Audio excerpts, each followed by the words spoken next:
It's enormous, right? I mean, it's 5.5 meters long. This actually comes out in various flavors across the world. Some of them are called MG, some are called LDV, some of them are called Maxus, but they're all called MIFA 9, okay? MIFA 9. Funny enough, it's a 7-seat, not a 9-seat, but sure, we'll worry about that after. Now, this is a fully battery-powered MPV. Everything is electronic, everything has sliding doors that slide and electric, and the seats inside are like something that came out of Starship Enterprise. They're like captain's chairs, they recline, they pull out.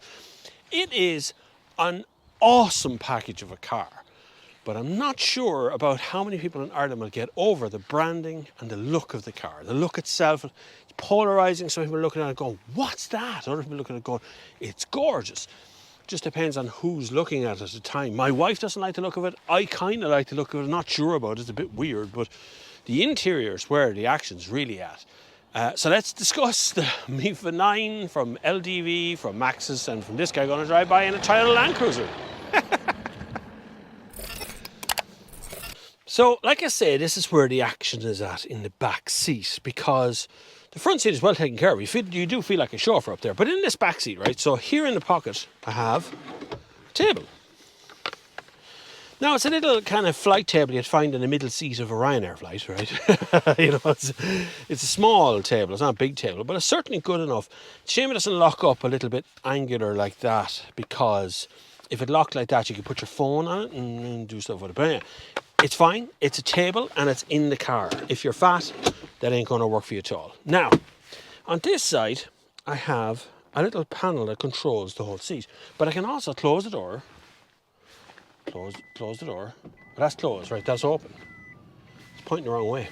Anyway, it's okay. We'll get over that. Door's electric. But I can also extend the seat. Now, this is going to take a while, but you see I moved this way, sideways. So this not only goes forward and back, it goes sideways as well. I'm reclining, everybody. I'm leaving that camera's view and going that far back. Look at that. Can you imagine driving the whole way? Like, no TVs or nothing here, but it's all there, right? Now, other things I can also control from here, which is kind of weird. I can open windows and stuff around the car. I can heat the seat. I can open other people's windows, apart from driver's windows. I can heat the seat, I can cool the seat, I can change the vehicle controls, so I can open a sunroof. See if we open that window over there, so we're going to open that window. There it goes, right, that's open. There's just so many controls in here. But, so I can get back to normal, so if I press reset, it'll go back where it was, so the seat goes back up nice and straight. That seat also reclines. Those seats also recline. You can move them about as well, but these captain's chairs ones are amazing. If you're not brand aware, and I'm moving sideways again, if you're not a brand aware person, there's nothing else on the market that gets this kind of level of stuff for this kind of money. It's about 80 grand, thereabouts. Nothing else on the market has anything even remotely like this. And this, I'm telling you now, is the middle of the Chinese invasion of the car market. You're going to see people getting disturbed by this. Hyundai will be disturbed. Everyone's going to be disturbed because these cars are incredibly high spec for the value that's there. And even if Maxus or LDV or MG or any of them was to knock someone out of the top 10 sales in Ireland, that would be a major, major change in this country, because we are kind of brand aware here. And I think this car will begin to find homes in this country very quickly. Anyway, let's go for a spin. They're backwards. So definitely one thing that Maxus and the group has gotten right is the suspension on this car. It's actually second to none. I can't even begin to tell you just how good the suspension is underneath. One thing that isn't really brilliant is the battery. So the battery efficiency, even the car suggests, is doing about 26 to 27 kilowatt hours per 100 kilometers. Now, it's a big car, it's a heavy car. Don't forget, you're not going to get good fuel economy with this. Even if this was a diesel, you wouldn't get good fuel economy from it. So it's a tough one to figure out, but if you're looking for efficient battery use, this probably isn't the one you want. I drove it from home to the airport, about 100 kilometres. From the airport to Tullamore, about another 100 kilometres. And then from Tullamore back to Portlaoise. That was, let's say, 250 or 300 kilometres at most, right? In that whole journey, that's the most it covered. And it had 17% battery left after that length of time. Now, I'm not debating with you that that's not good or bad. It's supposed to do closer to 500 kilometres or 450 or something. It's not going to get anywhere near that. But I still made it on the one journey. Then I plugged it in at 5:30 yesterday.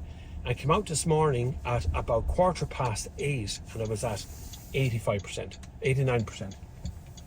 Now, whether something happened in communications between the charger and me, or between the car and the charger, or something, but it certainly should have been full and it wasn't. And that's a bit of a worry, because the battery's not that big. It's a 90 kilowatt hour battery. There's bigger than that. Ford put a 102 kilowatt hour into their Mustang Mach-E. So there is bigger batteries than that I've charged at home. That charger's never let me down. I've never really had a problem with it. They've swapped out the cables and stuff, did a few warranty. Oh my God, there's a lane deviation again.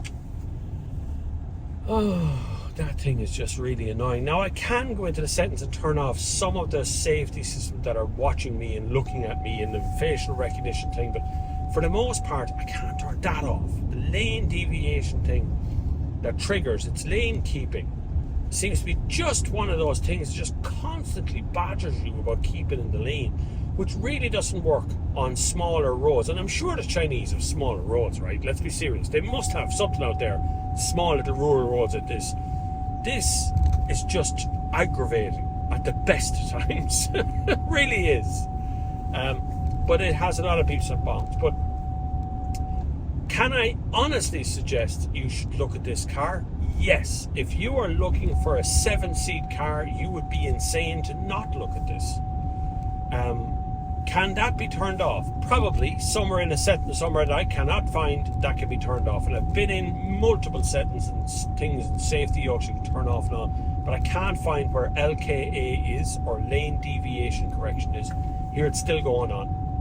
Seriously, Maxus Group, LDV, whoever you are that's making this car, you gotta turn that thing off before I end up putting my foot through the dashboard or killing the speakers, because it's not so much that it's triggering and correcting me in the lane, it's that shut that thing up. Seriously, that has to end. It's just gonna keep going now.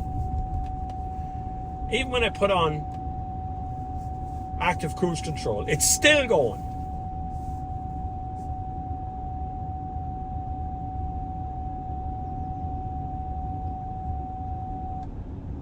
Stopped again. And like, I'm not straying out of the lane. There's something, I think there's something up with it. I think that's what I actually did. Now, a couple of neat little features in the car that are quite interesting. It has a 5-volt USB socket up there for a dash cam, if you want one, right? Just be aware when you're buying a dash cam these days, if it comes with a 12-volt cigarette lighter plug-in yoke, it might not be working, because a lot of cars these days don't have that 12-volt in them anymore. Some of them have just removed it entirely and replaced them for USB-C, for instance. There might be a 12-volt socket in the boot, but you might not find one up front. There is one up front here. 2 USB ports. One's a 5-volt. The other one is actually Apple CarPlay. There is no wireless CarPlay in this that I can find. And the Google Android Auto seems to work just as well. There is no USB-C in this car either for some reason. I'm not sure why that is, since every other car company is putting in at least 1 or 2 of those sockets around the car. But everything in this is USB-A and everything is about 5 volts. So you're going to charge at a fairly slowish charge from a cable in this. There is a wireless charger here. It's actually quite small. I have an iPhone Max, Pro Max, and it just about fits into that socket. And so if it's anything even remotely that size, you're going to struggle a little bit with it.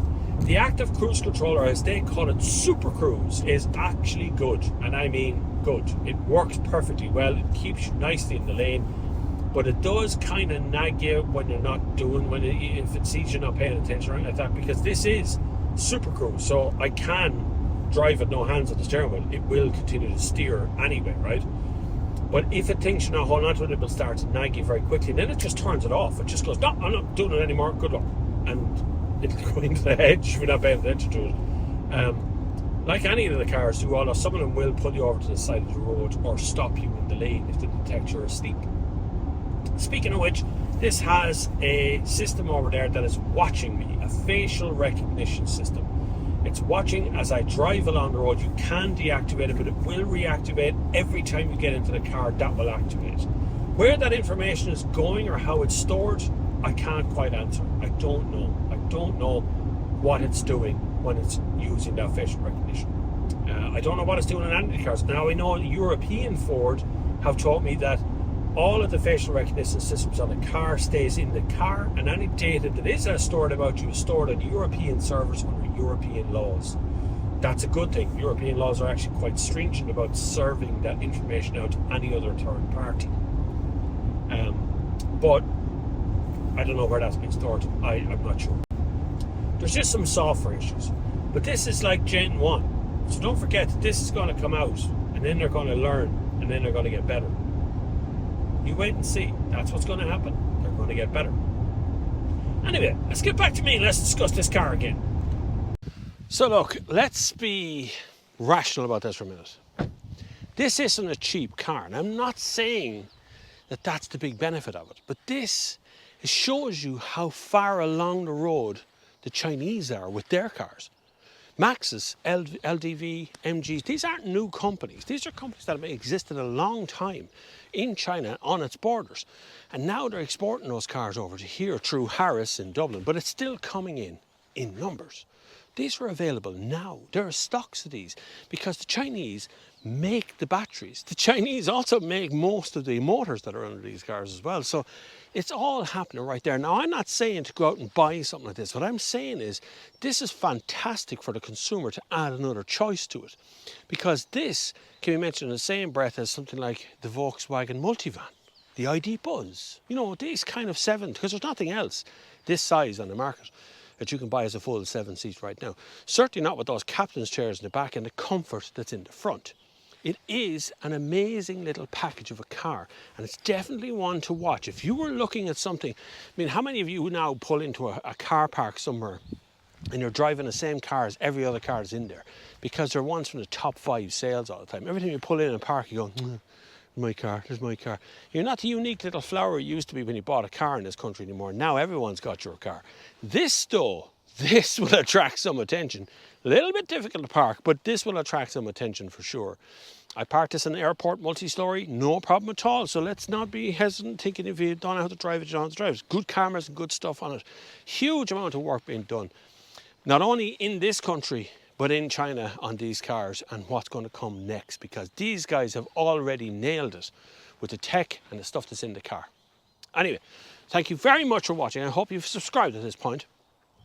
If you like the MIFA, let me know, will you? I think it's going to get a little fan base. Anyway, I got to drop back now. Look after yourselves, and until the next time, I'll see you on the far side.